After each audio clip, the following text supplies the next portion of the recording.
Hey there. So I have a question to ask you, and this is that question. Have you ever walked into a room and felt like everyone else belonged in there except for you?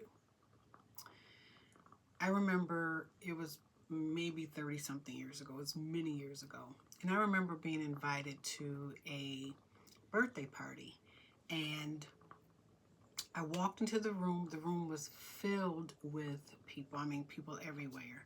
And so I walked in smiling and waving, saying hello to everybody. People were laughing, and I laughed along with them and walked through the room.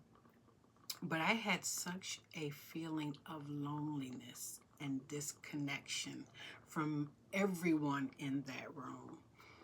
Um, it was, I remember that it was so vivid to me. And I think that some of my experiences up to that point, the experiences of being criticized, feeling ignored, dismissed, minimized, rejected, I think these experiences caused me to become and internalize these experiences so much so that I ended up being formed and cloaked by them. Basically being mantled by a spirit of shame. Okay, so there were so many things I had experienced in, I'll just label it rejection. I'll put all those things in there because the things of being criticized, feeling ignored, dismissed, um, all fall into that category of rejection, that I interpreted that as not being wanted. I'm not wanted. I'm unwanted. And so I cloaked myself in that, which also was a spirit of shame.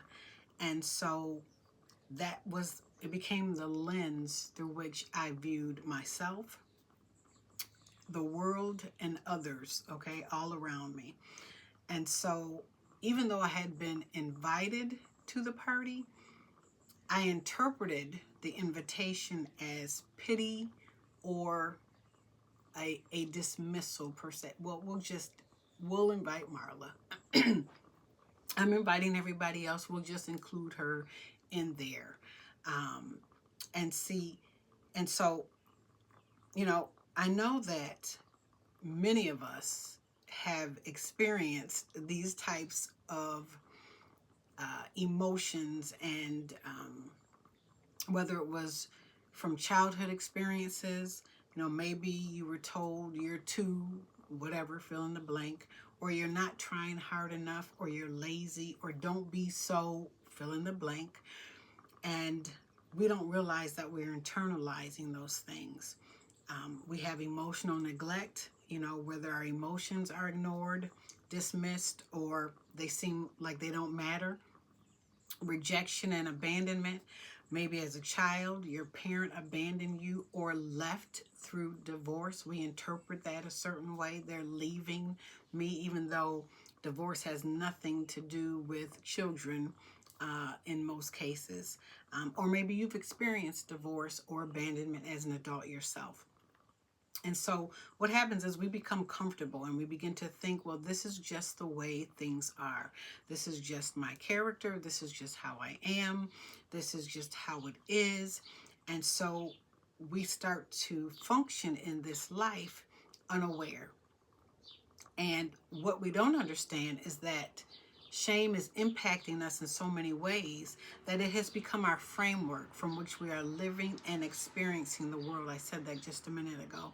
And it costs us something, and we don't even know it. Okay, that's the part that I really want to highlight for us today, that there is a cost to the experiences that we have had. And one of those costs is emotional immaturity, okay? And not because we're weak, but because shame and pain encourages us to behave with protective behaviors, and these behaviors are preventing our growth. So some of these common responses and with emotional immaturity is we have emotional withdrawal, right? So I walked into this birthday party, right? And when I walked in there with all of these people, I still internally felt a need to hide, to be perfect, even if fake. What did I do? Hi, hello. You know, I gave the right responses. I self-sabotaged. You know, I'm sure that there were people there who genuinely um, wanted Marla to be there. Marla is a wonderful person. We enjoy Marla. But what happened? I created walls of protection, right? So I pushed people away. So I was emotionally withdrawing. What happens with emotional immaturity? We avoid difficult conversations. Some of the other things, and I'm sure you've seen this and have experienced it. We can point it out so well with others, right? Sometimes it's a little challenging to look in the mirror and see it in ourselves and how we're behaving. But we avoid difficult conversations, right? I don't feel like talking about that. Nope. Somebody brings up a hard topic and we find ourselves avoiding. Defensiveness when receiving feedback. Someone's trying to share some information with you and we become defensive and deflecting. We operate in perfectionism, people pleasing. These are common responses with emotional immaturity. We blame others. Okay, that's a big one. I have a whole teaching I want to talk about in terms of women and relationships with men. Blaming others, fear of vulnerability. Okay, so these behaviors often develop survival strategies, and these strategies are there to help us from feeling exposed. Okay, so we don't want to be exposed. We don't want to be vulnerable to any additional pain. So in this space, obviously, we need healing, not pretending that we didn't experience the pain, but we must learn to face the truth about the past without allowing it to define our present or our future. Okay? Emotional maturity develops when we can take responsibility without self-condemnation, deflection, or blame. Okay? An emotionally mature person can say, I made mistakes, I caused harm, and that's a big one. Okay, because we can say, oh, of course, I know I'm not perfect. I make mistakes. But to sit and slow it down and say, I caused harm.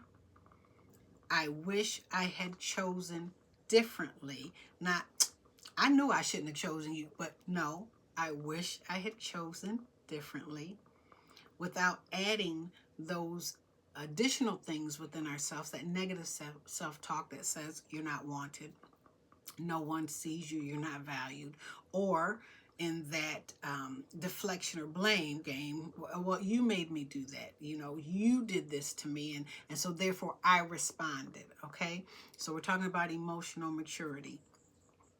Emotional maturity, taking responsibility, and self-hatred are two different things. Okay, we need to be able to take responsibility without attaching it to our self-worth.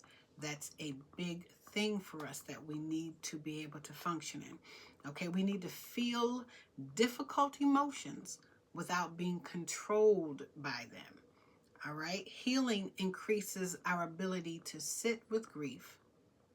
Okay, not push it away, not ignore it, to process disappointment, to handle rejection, to accept our imperfections, and receive correction.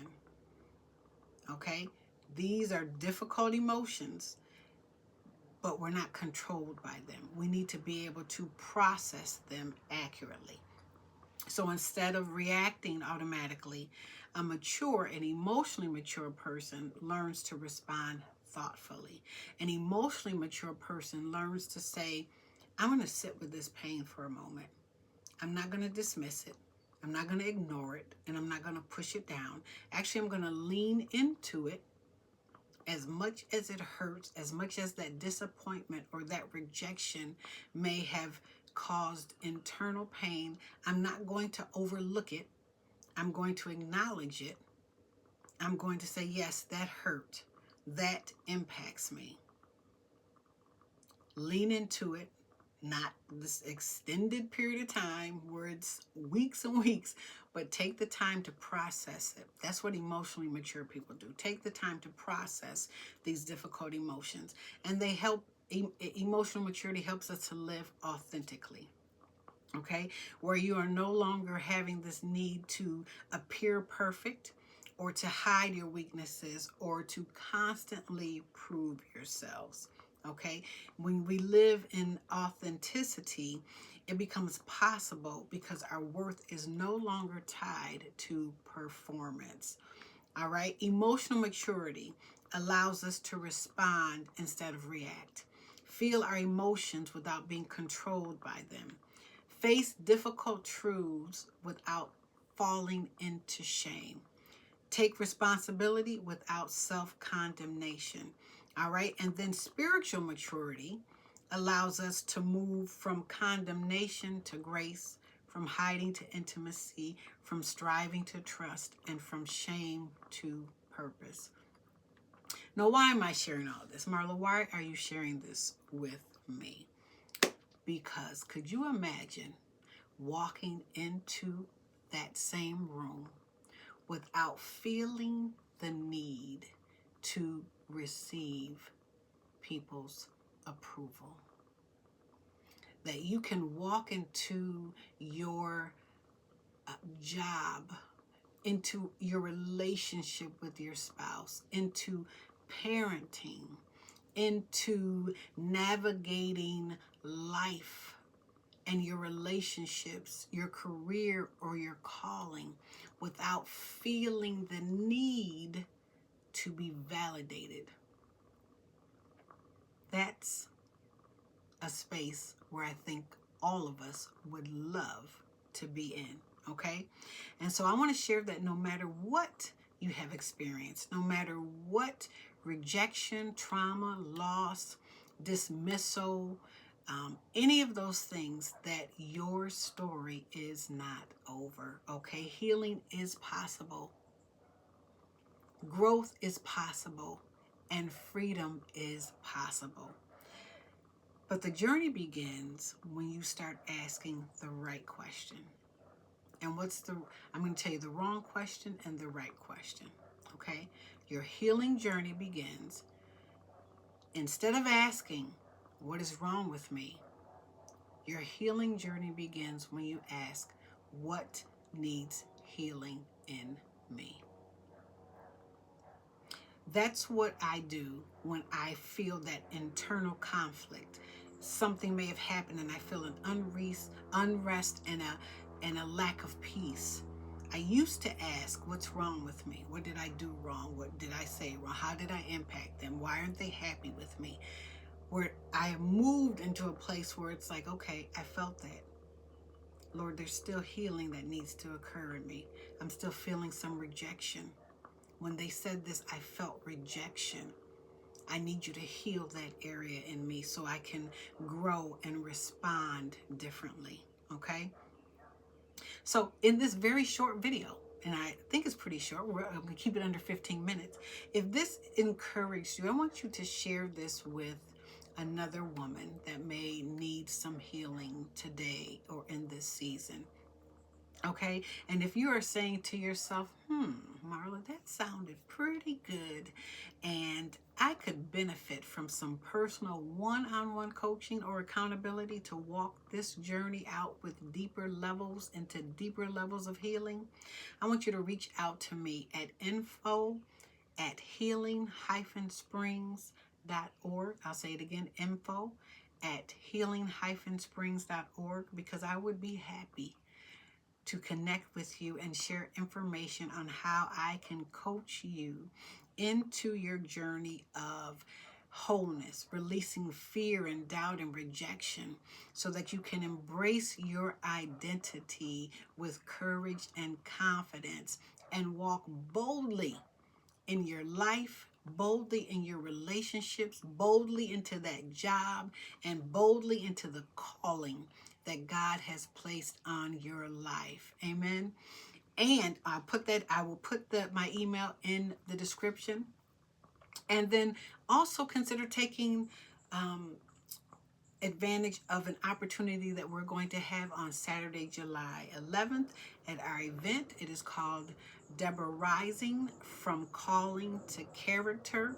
Saturday, July 11th. You can go to my website at www.healingspringsinc.org to get more information and register.